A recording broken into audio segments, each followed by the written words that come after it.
एकही कॅबिनेट मंत्रीपद देण्यात आलेलं नाही. नाही, याच्यामध्ये काल त्यांनी आज दिवसभर ह्या बाबतीमध्ये एक सूत्र एनडीएचं जे ठरलेलं होतं की कुणाच्या किती जागा स्ट्रेंथ प्रत्येक पक्षाची बघून त्या ठिकाणी एक सूत्र जे ठरवलं होतं त्या सूत्रामध्ये खऱ्या अर्थाने काल जी चर्चा झाली आणि आजची जी चर्चा झाली त्याच्यामध्ये प्रामुख्याने आमची केवळ फक्त 4 जागा आम्ही लढवल्या आणि 4 जागांमध्ये दुर्दैवाने आमची एकच जागा आली असल्यामुळे तेवढी स्ट्रेंथ आम्हाला त्या ठिकाणी मिळू शकली नसल्यामुळे कदाचित त्यांनी जो धोरण ठरवलेलं असेल त्या धोरणानुसार आज ते मंत्रिमंडळामध्ये आज जरी सहभागी होताना दिसत नसते तर येणाऱ्या काळामध्ये त्यांनी काही ना काही कमिटमेंट केलेलं असेल आणि त्या दृष्टिकोनातून राष्ट्रवादी काँग्रेस पक्षाचा प्रतिनिधी देशाच्या केंद्रीय स्तरावरती सुद्धा काम करताना आपल्याला दिसेल. या विषयावर फडणवीसांनी म्हटलंय की दादा गटाची मागणी कॅबिनेट मंत्रिपदाची राज्य मंत्रिपदाची वापर नाकारली आहे. नाही, बरोबर आहे. आमच्याकडचे 2 जे सदस्य आहेत त्या ठिकाणी सुनील तटकरे साहेब असतील त्याच्यानंतर प्रफुल्लभाई पटेल यांनी मंत्री म्हणून काम केंद्रामध्ये सुनील तटकरे साहेबांनी तर नाही पण राज्याच्या प्रफुल्लभाई पटेलांनी मंत्री म्हणून चांगलं काम सांभाळताना मागचा अनुभव बघता परत खाली उपमंत्री किंवा राज्यमंत्री म्हणून काम करणं ते योग्य नाही. राष्ट्रवादी काँग्रेस पक्षाचे दोन्ही नेते हे आमचे सक्षम असल्यामुळे कॅबिनेट मंत्री पदाची मागणी ही स्वाभाविक होती. ती येणाऱ्या काळामध्ये नक्की त्याचा विचार होईल. आज रोहित पवारांनी एक दावा केलेला आहे की भाजपकडून अजितदादांवर कमळावर लढण्याचा दावा आहे. नाही, पहिली गोष्ट रोहित पवार साहेबांची आकलन आणि त्यांची बुद्धी जेवढी असेल तेवढीच त्यांनी बोलावं. कमळावर जर का लढवायचं होतं तर लोकसभेला सगळ्यात जास्त सोपं होतं. त्या ठिकाणी आम्ही ऐकलं नाही. आम्हाला जर का लढवायचं असतं तर आत्ताच आम्ही कमळावरती लढलो असतो. म्हणून त्यांची वैचारिक क्षमता जेवढी असेल तेवढंच त्यांनी त्या ठिकाणी बोललं पाहिजे. आपल्या कुवतीपेक्षा किंवा आपल्या आकलेपेक्षा जास्त जर का बोललो आपण तर ते लोकांना आवडत नाही.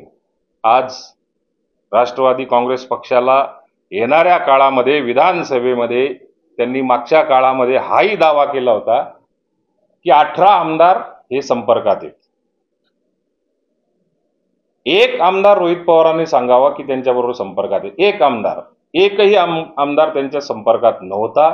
त्याच्याकरता आम्ही 4 दिवसापूर्वी मीटिंग घेतली आणि ते लोकांना सुद्धा दाखवलं, मीडियाला सुद्धा दाखवलं. पण एक कुठेतरी माइंड गेम करायचा, विचाराची दिशा बदलवण्याचा प्रयत्न करायचा.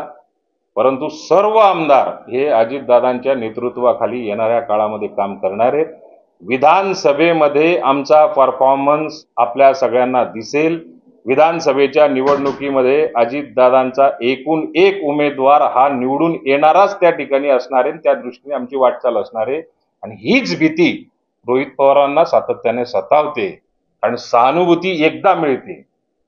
रडून कडून मतं मिळवायची असतील तर ते एकदा मिळतात. परंतु विधानसभेच्या निवडणुकीमध्ये आता सहानुभूती संपली. आता तर त्या उमेदवाराच्या वरती अवलंबून, त्या स्थानिक कार्यकर्त्यांवरती अवलंबून आणि विधानसभेमध्ये परफॉर्मन्स त्याच्यामुळेच आमचा चांगला असणार आहे. विधानसभेचं संघटनात्मक कार्यक्रम जे काही कामकाज असेल ते या ठिकाणूनच घडणार आहे, हे त्रिकाली बात सत्य आहे. पण उमेदवार निश्चितीचं जे काही कारभार असतो किंवा जे त्या बाबतीमध्ये निर्णय जे असतात ते निर्णय हे सगळे राष्ट्रीय अध्यक्ष आणि प्रदेश कार्यालयावरनं चालतील. येणाऱ्या काळामध्ये जळगाव जिल्ह्यामध्ये राष्ट्रवादी काँग्रेस पक्षाची ताकद आमच्या सगळ्या पदाधिकाऱ्यांच्या माध्यमातून, कार्यकर्त्यांच्या माध्यमातून ही फार मोठ्या प्रमाणावरती आपल्याला सगळ्यांना वाढताना दिसेल.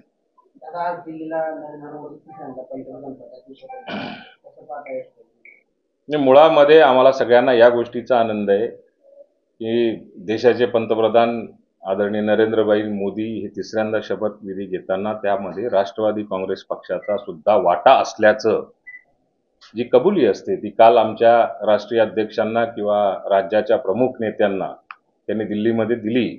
आणि आज हा सोहळा जो पार पाडला जातोय त्या सोहळ्यामध्ये राष्ट्रवादी काँग्रेस पक्षाला एक वेगळं स्थान देऊन, मान सन्मान देऊन राष्ट्राच्या हितामध्ये आज हा सोहळा पार पडताना बघतोय. आमच्या त्यांना शुभेच्छा आहेत. आम्हाला प्रचंड मोठ्या प्रमाणावरती आनंद सुद्धा आहे.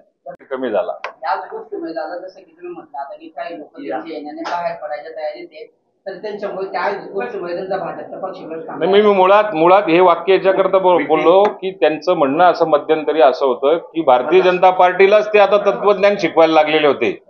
भारतीय जनता पार्टीला तत्वज्ञान असं शिकवलं त्यांनी मधल्या काळामध्ये की राष्ट्रवादी काँग्रेस आणि शिवसेना फोडण्याचं काम देवेंद्र फडणवीस साहेबांनी केलं आणि म्हणून महाराष्ट्रामध्ये हे वातावरण तयार झालं. असं एक त्यांनी कल्पनाशक्ती मोठी लावलेली होती. आता सून कदाचित इकडे मंत्री झाली त्याच्यामुळे कदाचित त्यांची भाषा बदलू शकते. आता ते जर का तसं लॉजिक लावू शकतात, त्यांना कोणी सांगितलं असं लॉजिक लावायला? तर वस्तुस्थिती तर ही होती की तुम्ही या ठिकाणी भारतीय जनता पार्टीमध्ये मी जबरदस्ती घुसतोय हे स्वयंघोषित घुसणारा कार्यकर्ता म्हणून जी तुम्ही भूमिका निभावली ती लोकांना आवडली नाही आणि लोकांनी त्याच्यामुळे लाख मतं आमचे कमी झालेले. भाजपवर टीका केली दादा म्हणून त्यांचा पक्षप्रवेश घडलाय का? माझा तुमच्यापर्यंत काय माहिती?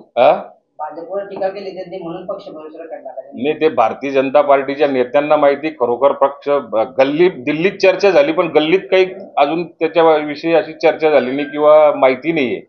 ते भारतीय जनता पार्टीने त्यांना घ्यावं नाही घ्यावं तो त्यांचा प्रश्न आहे.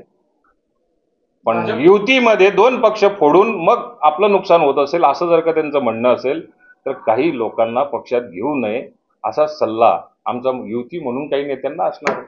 आज ते दिल्लीला गेलेलं आहे, नेमकं ते सुनेच्या शपथविधीसाठी गेलं या भाजपच्या प्रवेशासाठी गेलं असं वाटतं? मला असं वाटतं की सुनेने सुद्धा कदाचित त्यांना बोलवलं असेल की नाही, मला शंका आहे. ते सुनेच्या शपथविधीला जाऊ शकतात, गेलंही पाहिजे. त्याच्याबद्दल त्यांचा आज आनंदाचा दिवस आहे, त्यांना खूप खूप शुभेच्छा आहेत. पण भारतीय जनता पार्टीकडनं त्यांना निमंत्रण गेलं असेल असं काही मला वाटत नाही.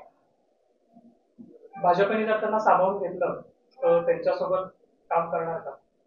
नाही, आता महायुतीमध्ये समजा जर का काही लोक आपल्याला नसतील आवडत तरी सुद्धा काम करायची वेळ आली तर करावंच लागतं. त्यांचं स्वागत नक्की करू आम्ही.